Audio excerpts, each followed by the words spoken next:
우성아 미안해. 꼭 데리러 올게. 연락처는 없어. 그럴 생각이 전혀 없구만.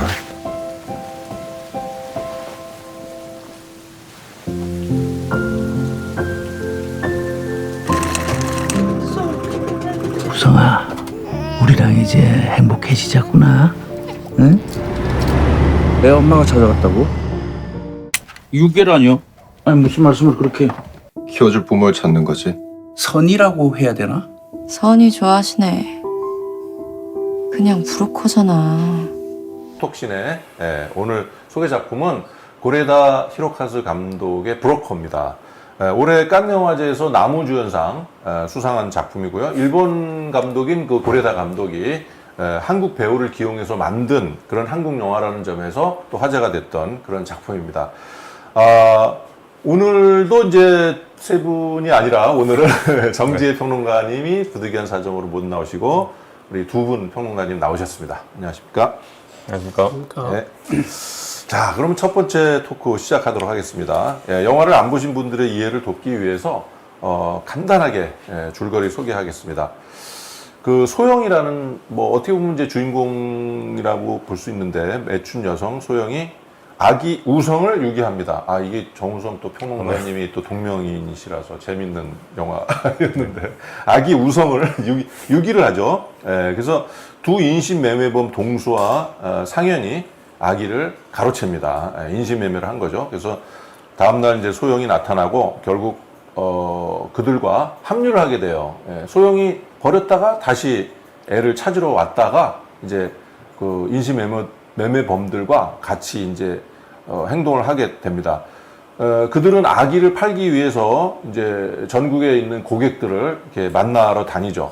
그런데 한편으로 인신매매범을, 그 두 인신매매범을 쫓고 있었던 두 여자 형사가 있었어요. 그래서 이들을 계속 이제 인신매매범으로 현장에서 검거하기 위해서 추적을 하면서 덫을 놓고 하지만 실패합니다.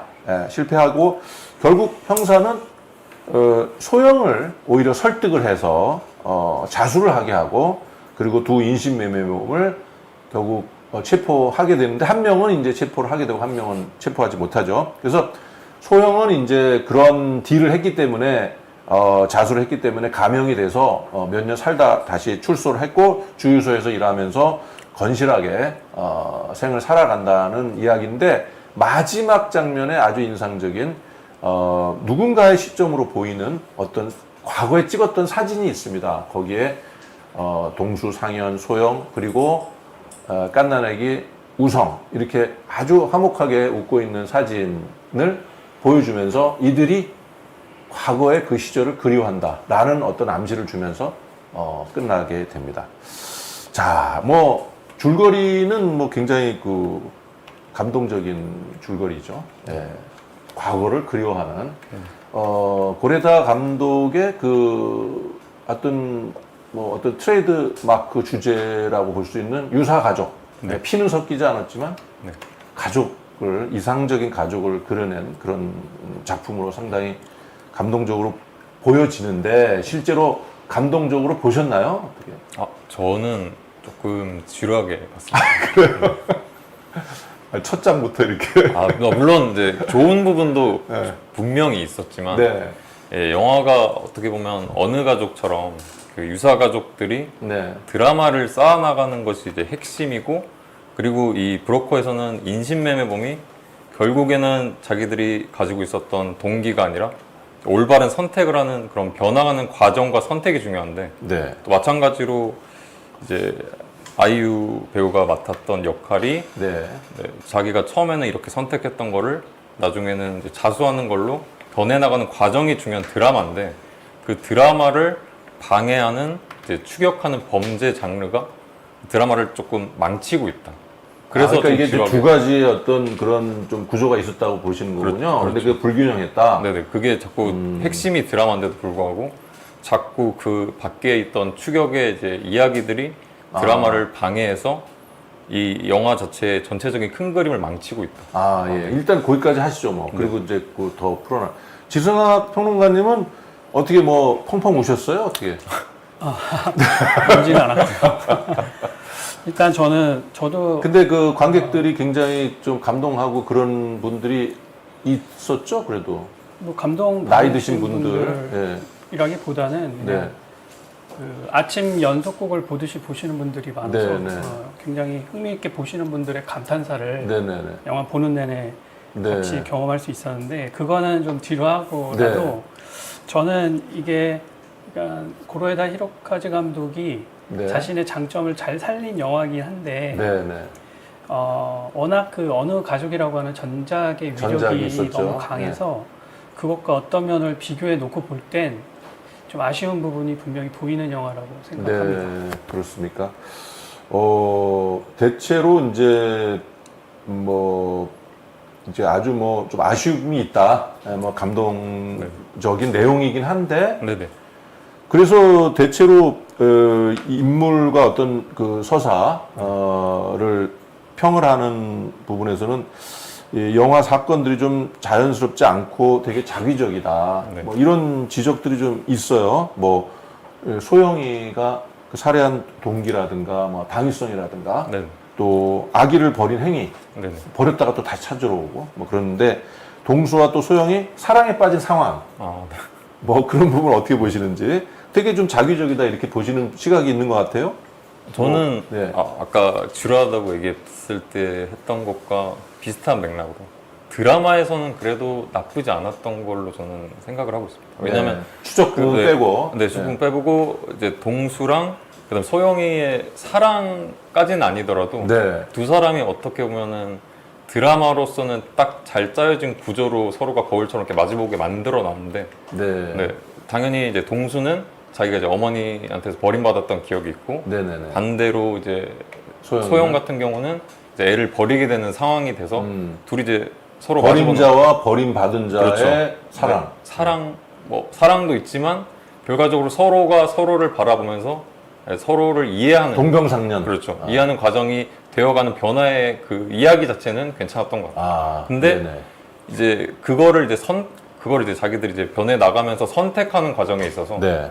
이제 경찰들이 대부분 개입을 하니까 예를 네. 들어서 이제 첫 번째 장면에서 애를 바깥에다가 놓고 소영이 가는데 그거를 소영이 본인이 선택해서 돌아와서 다시 집어넣는다든지 이런 식으로 행동을 했었어야 되는데 경찰이 와서 집어넣죠. 그렇죠.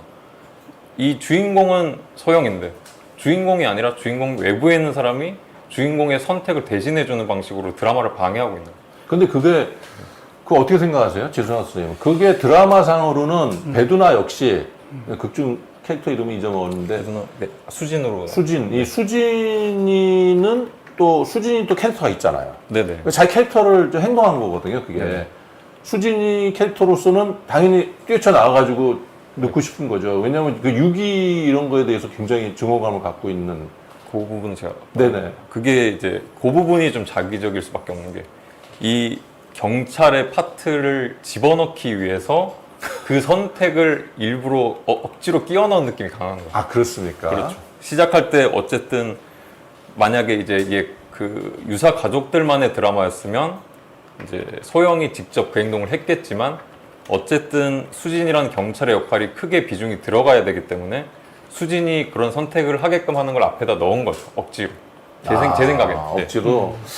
지원 선생님도 같은 의견이세요? 저는 조금 다른데요. 네네. 그러니까 저는 일단 이 영화가 고로에다 히로카즈 감독의 특기가 발휘된 영화라고 본다고 네. 말씀드렸는데 브로커에 와서는 이분의 장점이 단점이 된 영화라고 네. 일단은 평가를 할 수 있겠는데 여기서 장점이 잘 발휘된 거는 주제의식이 계속 어느 가족과 일맥상통한다고 보는데 그게 뭐냐면은 네.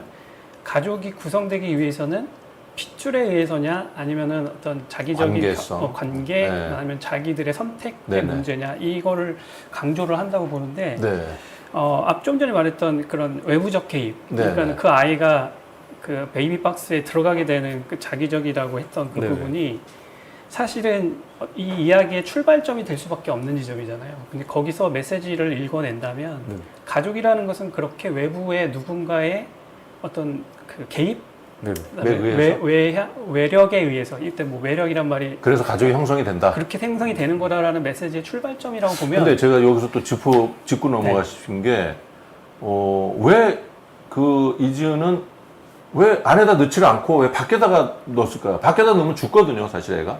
그건 저도 잘 모르겠습니다. 그 전혀 설명이 없죠, 영화가. 영화에서는 설명이 없는데. 근데 그런 거 자체가 좀 그렇게 보면 좀 자기적인 거 아닐까요, 영화가? 그러니까 아까 우리 정우성 평론가님이 잘 얘기해 네. 주셨는데 네. 그게 바로 이제 외부의 개입이 있게 되는 어떤 당위성을 심어놓는 네. 크루가 되는 거다. 근데 그 자기적이라는 거는 영화가 어느 정도 자기성은 있잖아요, 사실은. 그 얘기를 하려고. 뭐 이렇게 뭐 꼭 현실이 뭐 똑같이 이렇게 있고 해야 되는 법은 없지 않습니까? 그래서 그 얘기를 제가 하려고 네. 했는데 네. 당연히 이제 자기성이라는 것 네, 자체가 드라마 만들어 나가야 네, 되니까. 네. 영화에서 나쁜 건 아니라고 네, 네, 생각을 네, 네. 하기 네. 때문에 아까 지상 선생님 말씀하신 것처럼 네.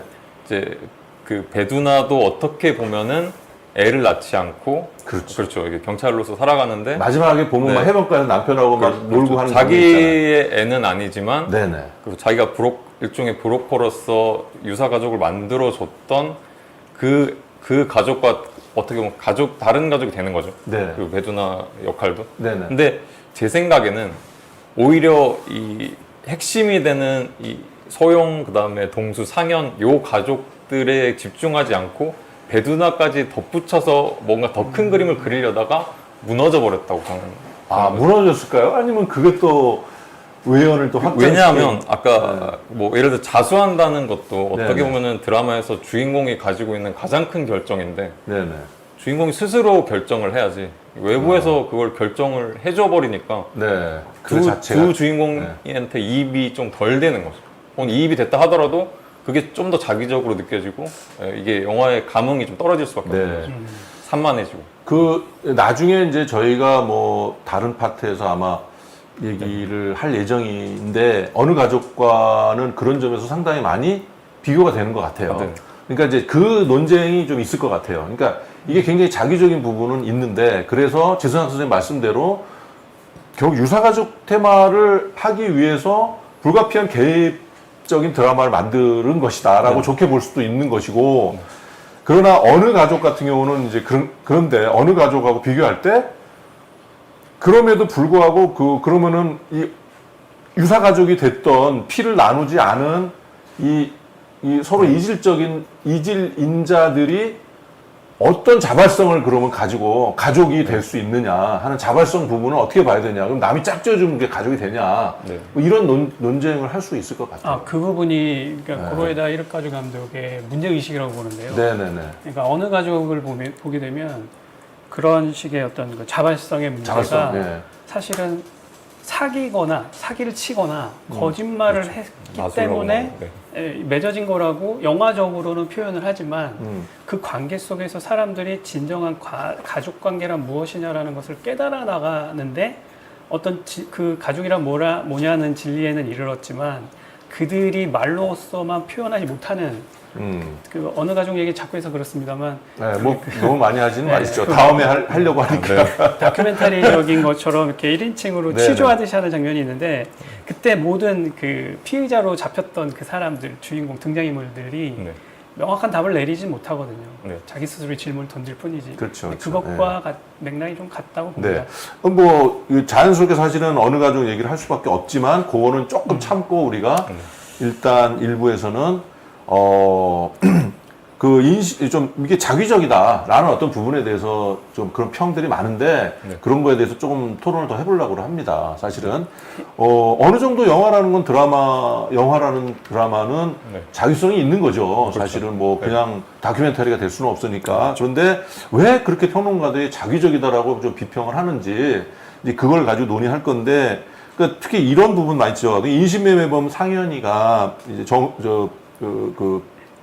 마지막에 우성과 그 소영을 도와주는 행위를 한다 이거죠. 인신매매범인 주제에 굉장히 휴먼한 행위를 한다. 이런 거 너무 이렇게 막 캐릭터가 뭐 이거는 자기성인데 그게 이제 심지어는 막 그 캐릭터의 일관성을 갖다 해쳐버리는 인간을 갖다가 뭐 이렇게 도대체 그럼 상현이라는 인간은 뭐냐 어떤 인간이냐 진짜 뭐 이런 것들이죠. 이런 것들은 어떻게 보세요? 뭐 문제가 되는 건가요? 그러니까 오히려 그 영화의 만듦새가 약간 자기적이다라고 하는 이 지점하고 맞물리는데요. 네. 송강호 배우가 이제 상영, 주연상을 받게 된 이유 중에 하나도 그렇게 금투고 성기게 만들어진 영화의 스토리상의 것들을 그 연기력으로 커버하고 있고 그 사람들의 어떤 그 관점이나 그들이 가지고 있는 어떤 생각들을 그 캐릭터 상연이라는 캐릭터 하나로 이렇게 그 수렴시키고 있는 능력이 꽤 돋보인다는 지점에서 그게 송강호 배우가 상을 받은 것과 이 영화가 어느 정도의 균형은 맞추게 된 거다라고 하는 것과 맞물린다고 봅니다. 어쨌든 이게 이제 처음에 굉장히 나쁘게 평이 나온 게 별점 5개에서 2개 준 분이 영국 가디언의 피터 브래드쇼라는 평론가거든요. 그분이 이제 얘기한 그 내용들인 거예요. 동수와 소영이 사랑에 빠진 상황이라든지 인신매우 상현이 마지막에 뭐 그런 행동을 그 할 수 있느냐 이런 것들이 너무 자기적이고 인위적이다. 그 부분에 대해서 동의하십니까? 저는 자기적인 게 아까 말씀드렸듯이 나쁘지 않고 네. 자기적이라도 결과적으로 영화에 어떤 목적이 있고 그 목적을 영화가 어떤 구조를 통해서 결과에서 보여주면은 상관이 없다고 생각을 하기 때문에 이제 동수나 상현이 그렇게 변해서 마지막에 그렇게 행동하는 것까지는 설득력이 있다고 저는 생각을 하고 오히려 그 이상 이제 배두나라는 경찰 캐릭터를 통해서 더 큰 그림을 그리려고 하다 보니까 범죄가 개입되고 사람을 죽여야 되고 그다음에 깡패들도 나와야 되고 이런 것들을 막 덧붙이다 보니까 그 부분이 자기적이어서 영화가 자기적으로 느껴지는 거지 핵심인 드라마의 이제 상영과 동수와 그다음에 소영의 드라마에는 크게 자기적이다 하더라도 문제가 없다고 저는 생각을 합니다. 근데 그 피터 브래드쇼가 그런 얘기를 했거든요. 그 심지어 이제 소영이 그러니까 이 인신매매범이라든가 이들을 너무 뭐 이렇게 포장을 했다라는 취지인 거예요. 그래서 되게 구역질 나는 인신매매범들인데 그 영화를 통해서 굉장히 뭐 로맨틱한 사랑으로 묘사를 하려고 한다든가 또 심지어 소영은 동수에게 강한 마음을 먹지 않으면 세상에 잡아먹힌다. 뭐 이런 그런 비슷한 대사를 하죠. 이렇게 충고를 한단 말이에요. 그런 것들이 좀 그런 것 자체가 구역질 난다라는 거죠. 이 피터 브래드쇼는. 그러니까 송강호도 되게 측은하면서도 뭔가 송강호를 굉장히 측은하고 아주 동정하게 만드는 인물로 이렇게 그렇잖아요. 되게 휴먼한 사람으로 이렇게 부각을 시키면서 굉장히 좋은 매너, 굉장히 풍모를 갖고 있는 그런 사람으로 부각을 시키는데 그게 이 영화가 너무 단순하게 그려지고 있고 그런 세계를 너무 단순하고 사실 말이 안 된다. 일단 피터 브래드쇼는 말이 안 돼서 이게 과연 어떤 그러니까 사회성 같은 것들을 덮는 영화가 돼버리는 그런 불만을 갖고 있다고 보여지는데. 네, 저는 근데 피터 브래드쇼가 중요한 분인가요?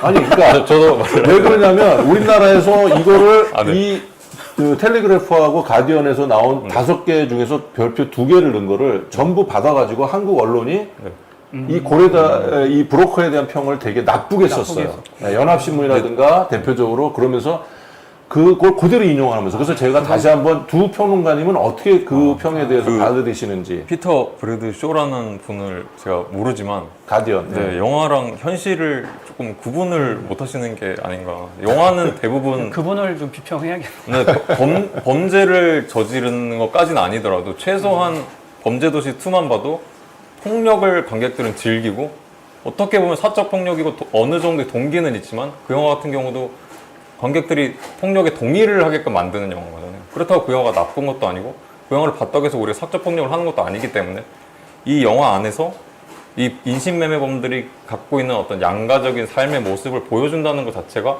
인신매매범을 현실적으로 옹호한다거나 뭐 윤리적으로 문제가 있다거나 이런 거는 전혀 아니라고 생각합니다. 그와 같은 맥락에서 그 고로에다 히데카즈 감독이 한국에서 이 영화를 만들게 된 이유 중에 하나도 일본 자국 내에서는 환영받지 못했기 때문에 이유도 무시할 수는 없거든요. 아, 그게 무슨 말씀? 그러니까 어느 가족이 칸 영화의 황금 종려상을 수상했을 당시에 일본 정부에서는 고로에다 히데카즈 감독에게 왜 일본의 가족을 그런 식으로 표현을 했냐라고 하면서 소위 말해 사유서를 일본의 어떤 치부 같은 걸 좀 드러내는 식이다 이렇게 불쾌하게 생각했군요. 그렇게 생각해서 그 큰 상을 받았음에도 불구하고 사실 좀 고난 아닌 고난을 고초를 좀 겪은 걸로 알고 있는데 그래서 그런 문제 때문에 한국에서는 그러한 그 작품의 어떤 한계나 이런 것들이 정치색을 띠지 않고 있기 때문에 네네. 이제 여기서 자유롭게 이제 표현하고 싶은 걸 표현했다라는 측면에서 보면 이 고로엔 에르꺼지 감독의 영화가 어떤 현실을 반영하지 못했거나 네. 뭐 그렇게 보는 거는 조금 피터 브래드쇼 이 양반이 좀 네네. 못 본 게 아닌가 이런 생각이 듭니다. 근데 이제 그 영국의 두 그러니까 중요한 그 평단을 좌지우지하는 두 네네. 일간지에서 텔레그라프라는 데서 또 역시 5개에서 2개를 줬더라고요. 네. 이것도 이제 많이 인용이 돼가지고 한국의 그 언론에 처음에 브로커가 굉장히 호평을 받았던 건데 거기서는 이렇게 썼어요. 투박한 감정과 아주 그런 인물 설정 그리고 동수와 소영의 사랑을 의미하는 우산의 은유는 되게 진부했다. 또 2개의 살인이 등장을 하는데 그런 부분에 대해서 심각하게 다루지 않고 넘어갔다. 2개 살인하는 게 이제 등장을 하죠. 이제 그런 부분 또 이래서 그 살인이라는 게 되게 심각해야 되는데 그냥 격가지 장치 정도로만 취급이 됐다. 또 그런 반면에 뭐 어린애 눈썹에 대해서는 막 호들갑을 떨듯이 굉장히 많은 얘기를 늘어놨다. 뭐야? 눈썹이 왜 이래? 그렇죠? 뭐 얼굴 모습, 네네. 뭐 우성이 얼굴 외모 외모 가지고 뭐 이런 것들에 대해서 뭐 올해 아주 활기도 없고 센티멘탈함이 교차하는 올 칸느의 최대 실망작이다 이렇게 호평을 했거든요. 그런 부분이 그래도 뭐 일리는 저는 있다고 보시나요? 뭐 지금 뭐 고로엔 에르꺼지 감독 영화를 옹호하는 건 아니지만 네네. 그 비평에 대해서는 공감할 수 없는 게 네네. 이 고로엔 에르꺼지 감독은 어쨌든 가족이란 무엇이냐라는 이 사회적 질문에 대해서 아무도 건드리지 않은 부분을 치고 나가는 측면이 있거든요.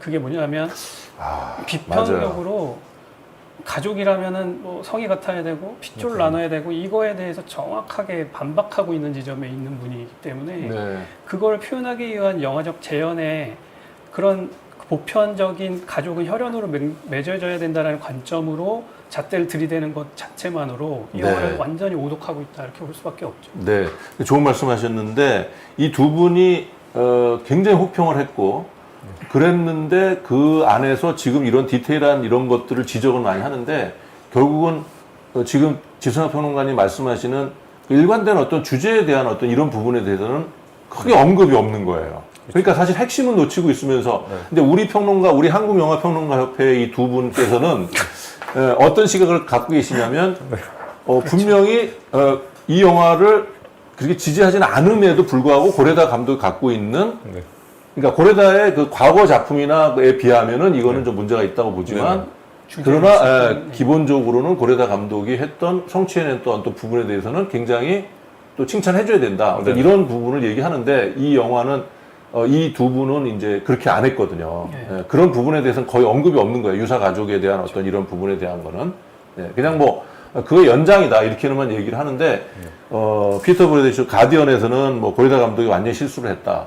이분은 텔레그라프는 완전히 최악의 영화다. 제가 생각했을 때는 영화를 보고 이제 별로였는데 명확한 이유를 본인이 설명을 못하니까 제일 쉽게 보이는 것들을 가지고 그냥 몇 마디 한 거라고밖에는 생각이 안 듭니다. 그렇습니까? 사람들은. 네. 그래서 실망입니다. 네? 실망입니다. 그런데 그에 비해서는 또 오늘 다룰 얘기는 아니지만 박찬욱 감독의 헤어질 결심 같은 경우는 극찬을 했거든요. 최고의 영화다.